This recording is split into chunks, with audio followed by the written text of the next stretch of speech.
سلام مشتریان عزیز، دوستان گرامی. دونه پالتوی فوت رو آوردن، میخواد تعویض آستر بشه. آسترش رو در آوردیم، میخوایم دوباره براش آستر جدید وصل کنیم. آستر پاره شده پوسیده، آستر جدید میخوایم براش وصل کنیم. دوباره مارک و تمامی باید دوباره زده شه، مثل خودش اوریژینال خودش دوباره باید وصل بشه. تا ادامه ویدیو فعلا. سلام، ادامه ویدیو براتون گوش دوستان عزیز.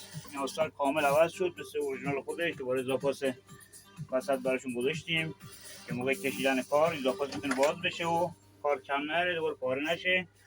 آستر سارج که پلاستیک براشون انداختیم. دوباره مارکا همه چی مثل خودش سوار شد. نوار کار دوباره هم مثل خودش اوکی شد.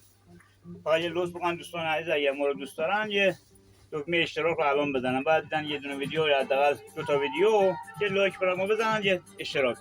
چون الگوریتم یوتیوب شکلیه که مخاطبا رو به حساب نمیاره، فکر می‌کنه ربات بود. حتما باید 2 تا فیلم تماشا بشه، لایک و کامنت بخوره، بعد دکمه سابسکرایب. ممنون لطفتون. یا حق